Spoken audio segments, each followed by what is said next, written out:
अध्यक्ष महोदय, इसी हाउस में महाराष्ट्र के विधानसभा में इसी हाउस में 2009 से 2013 के सेशन में मुसलमानों का रिजर्वेशन पास हुआ था। अध्यक्ष महोदय, वो रिजर्वेशन जब पास हुआ तो सब कुछ देख भाल के हुआ था कि कौन से कैटेगरी में हो सकता है, कौन से कैटेगरी में नहीं हो सकता।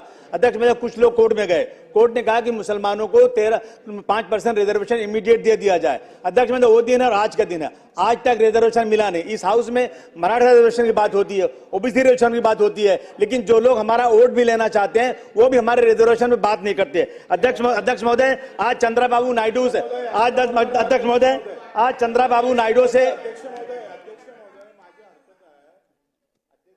अब्बू आझमीजी काय म्हणतात का काँग्रेस आणि राष्ट्रवादी होट घेतं पण ते बोलत नाही याच्यावर, तर बोललं पाहिजे ना त्यांनी। अध्यक्ष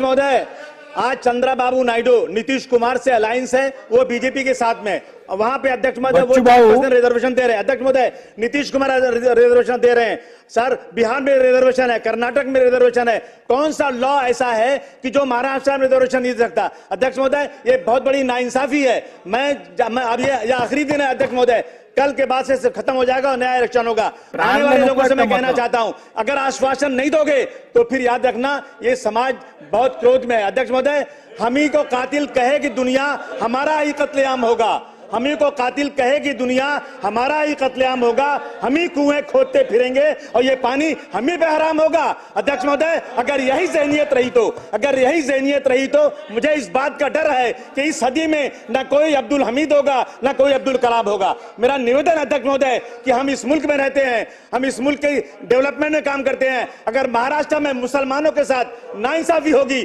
तो महाराष्ट्र कभी भी विकसित राज्य नहीं कहा जा सकता, डेवलप कंट्री नहीं कहा जा सकता।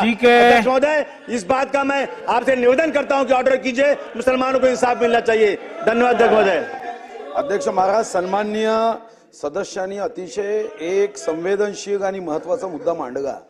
मी सन्माननीय सदस्याला हे सांगू शकतो की मुस्लिम धर्म में जो पिछड़ी जातियां है, वो पिंजारी है, बाकी है, उनको आरक्षण अभी भी मिल रहा है।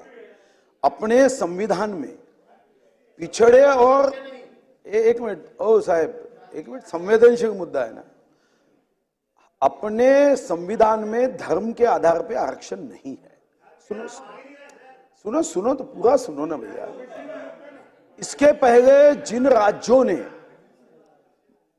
मतों के लिए ऐसा आरक्षण दिया, अपने भी राज्य में यह प्रयोग हुआ था, वो सभी आरक्षण अगर हम न्याय व्यवस्था पे और संविधान पे विश्वास रखते हैं तो कोर्ट ने बड़े स्पष्ट रूप से कहा है कि धर्म के आधार पे नहीं दिया जा सकता।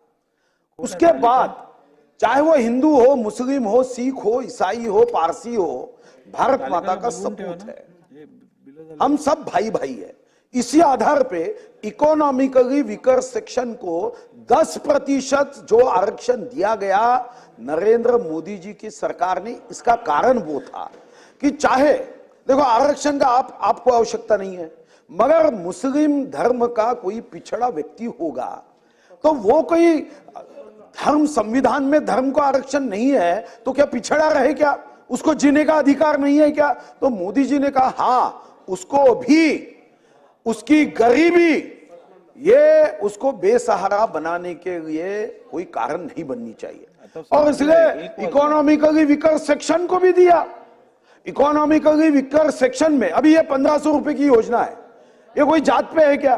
कोई रास्ता बनता है कोई जात पे है क्या?